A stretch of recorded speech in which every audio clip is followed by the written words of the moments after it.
Well, I have two things. One is quick. We have a great room for someone who would love to be really close to the smoking area. And maybe that Italian or Spanish or European smoker would love to change rooms with us. And if that were the case, please find us. 7251.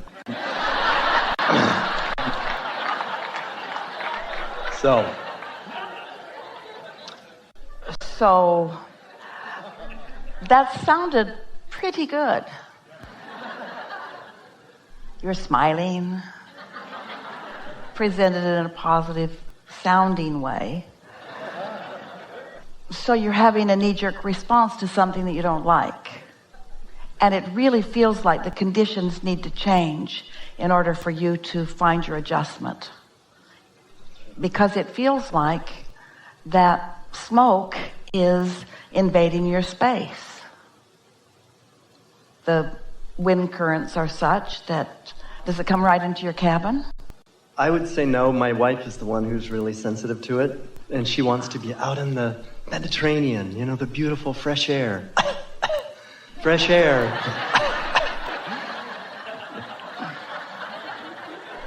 But what we're asking is, isn't that available too? And isn't that available mostly? Maybe not at that deck, but all over the ship, yes. So the whole deck is... It's pretty much a smoky deck. Yeah, it's just in the right place, 2 stories up, 30 feet back. Ah, perfect. The wind just... But it's really worth talking about because it's a condition that is unpleasant, and we know that the logical human approach is, I got to do something about this condition and then I will have a better response to it. And we get it, and we don't blame you for offering the announcement at all. That's one way of going about it that usually doesn't work very well. But it's a sort of example of the way life feels, isn't it? Most people really believe that when there's a condition that they don't like, that they need to take that condition, get hold of it, and then adjust it in some way. People almost never, ever understand that there is a vibrational approach to it. So now, you said to us, and this really is worth talking about, you said to us, it's not bothering you so much, but it's bothering your wife more. Does this come up from time to time? The smoking one in particular, or actually the broader one. The smoky thing? Does it come up? In other words, you said it's bothering her more? Well, it's a little bit, I notice it. I'm like, but I've been in Europe for... Why did you blame it on her? I would probably just roll with it if it was me. So it wasn't bothering you so much? No.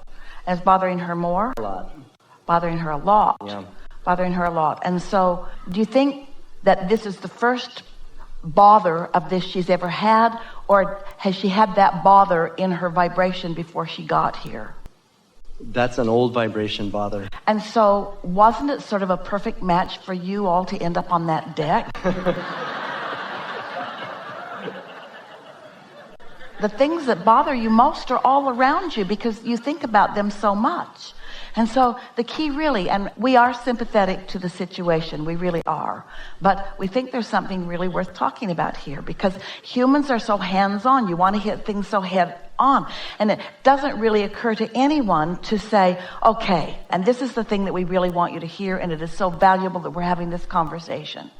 What you do with this situation is going to carve out a pathway for what comes next.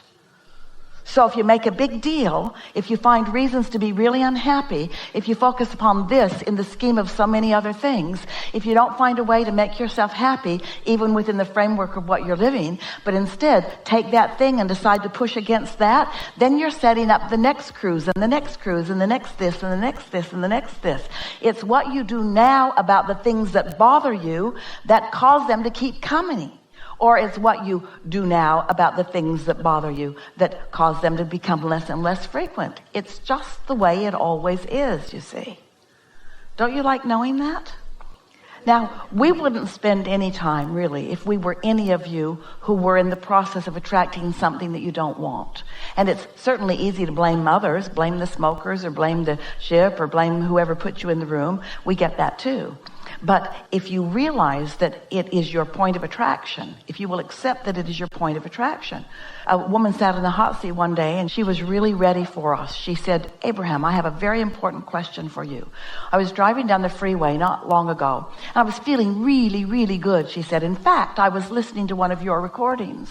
That's how much I want to get you hooked into this, Abraham. And she said, and right in the middle of my feeling good, I was pulled over and given a ticket. What was that about? She said. And we said, well, what was the ticket for? For not wearing my seatbelt. We said, how do you feel about seatbelts? I hate them. I don't think I should have to wear them. I don't think it's anybody's business whether I wear it or not. I don't think that there should be laws about seatbelts. We said, so you're driving down the freeway radiating this vibration that says, I refuse to wear my seatbelt. And here is the police officer doing what he does all day, trolling for money.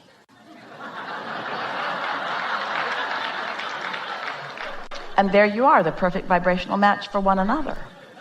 And so if we were talking to her today, as we are talking to you today, we would be saying it's what you're doing in the middle of this that matters most. It's what your response is to it. Are you responding as a conditional liver of life?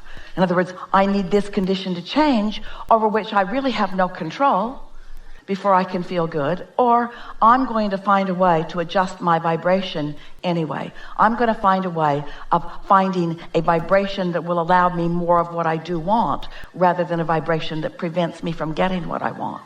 Really, it's always the same answer. Are you bored yet? Mm-hmm. Is that helpful?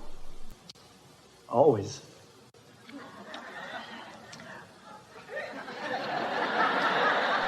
Do you think your wife can hear it? That was the hiccup. That was the thought in your mind, isn't it? Yeah. Helpful for me, but I live with her. So you got some other things that you have to sort of think around, don't you? It would be helpful if she doesn't worry about the smokers, and it would be helpful if you don't worry about the one who's worried about the smokers. Yeah? Indeed. Yeah. All right. Well, that was fun. So now what? Okay. So I am, for 25 years, I've been developing a piece of technology and in fits and starts, and now I feel a great blossoming of it. Technology's changed a lot in 25 years, hasn't it? Well, this is dimensional technology for the transformation of consciousness. So I think it's an old plan that is now coming to fruition. You think you were ahead of your time? There is no time, right? It was a seed that was handed to me a long time ago, and I've been, doing... Well, the reason we're playing with you a little bit is because we want you to find some way of shortening in your thoughts about this, the time span, because 25 years is a long time for not much movement. And now you can feel that it's getting ready to move. And so if instead you would say, while technology was improving and while consciousness was getting ready for this is a convergence that is in perfect timing. So if you put it to yourself that way, this is a convergence in perfect timing, it takes all the sting out of that 25 years. I have a hit on it, yeah. You hear it? Yeah. All right. And so? Well, partly I would just say, okay, here are the 20 technical details, help. What are the important parts? What are the unimportant parts? Because sometimes I think my mind is a little more imaginative than, I'm making it more than it needs to be in terms of the details of it. Does it need to be... But you see, that's true of every single creation that has ever been created, because there's a sifting and sorting through the details of things that is necessary to find the nuggets. So as you have been thinking and launching and thinking and launching, just focus upon the breakthroughs. Don't spend any time trying to justify the breakthroughs through remembering the struggle. Okay. You get what we mean? Just receive the gifts as they drop. So you've been listening to us here today, and you understand the receiving mode. We know you do. What if the 25 years is irrelevant? It was just getting ready to be ready to be ready. And what if the 20 points that you want to talk about are irrelevant too? And what if it's all about just being in the receiving mode and hearing what matters now most? Mm-hmm. What if your inner being is ready to lead you step by step? That's what you're talking about. You're wanting to quiet your mind, which you recognize is in the way, and listen to your broader perspective, who knows it all, who is able to sift and sort through. Because none of it was irrelevant and none of it was not necessary. All of it was necessary to get you to the point that you are. But now you're at the point that you are, you don't have to go back through all of that. You just want to get into the receiving mode. Now you're ready. It's like the acrobat that's ready to do the amazing feat in front of the audience. Maybe even a death-defying feat.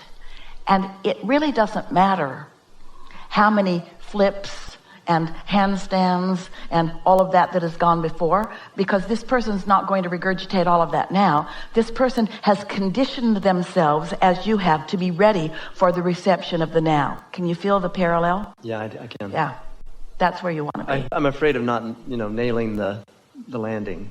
Say? I'm afraid of not nailing the landing. Then don't take off, because you won't. Mm-hmm. Mm-hmm. You want to wait until you cannot help but leap. You want to wait until the urge within you, the inclination within you is so strong that nothing could keep you. Even Abraham could say, hold off, and you say, whoa, no, I'm not holding off. Well, I feel that, I feel a certain timeline, like I have 3 years to get 10,000 of these spread across the planet. Oh, okay, I can do that. I don't know where I get those numbers, but that's the little story I tell myself. Some of the stories you tell yourself are coming straight from source. Some of them are coming from someplace else. Here's the discussion that we really want to have with you. Step 1, 2, 3. Step 1 is asking. Step 2, source answers. And step 3 is you get in the receiving mode. So step 1 is already accomplished. You've already done that. You don't have to keep doing that. And yet that's what we're kind of hearing from you with almost everything that you're saying. It's like you are still asking as if you're not ready. You have to assume the position of being ready. You've asked and you've created it. And Source has lined up all the cooperative components. Now you just want to get into the receptive mode. It's the rendezvousing with thoughts and ideas and people that will come next. We want you to focus upon the happy notion of thoughts turning to things, because that's what's happening. And when you continue to go back and restate your question, you hold yourself in a prolonged place of not receiving the next impulse for the next step toward the answer. And all of that was evident in the very first words you spoke to us when you said, for 25 years I've been doing such and such. You're sort of focused upon that 25 years, which does not matter at all. What you want to say is, here I stand in this moment in time, ready to receive the answer to the question that I've been asking for 25 years. Better said, I'm asking a really good question right now, leaving the 25 years out of it. Because your question has evolved to enormous proportion, and the answer will be equivalent to the question that you've asked. So there's not been one wasted moment in all of this. But you got to stop asking and just get in the receiving mode. And then you'll stop fretting, because that fretting is like your uncle standing on the curb saying, stop, don't jump, don't run out there. Yeah? Don't run out there. Don't leap yet. You're not quite ready. Chill. Then you'll be ready. Did you follow us as we were talking about satisfying and not satisfying?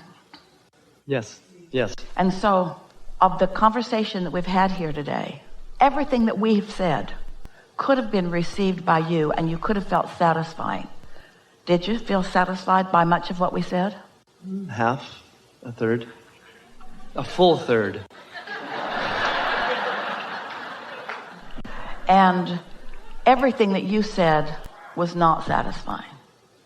So, first, stop saying it out loud. Don't fret out loud. Because when you fret out loud, others have a response to it, and then you have a response to their response. So if you can just make this a relationship between you and your inner being who never frets, then you'll find yourself feeling stable and sure-footed and inspired and excited, and off you'll go. Yeah?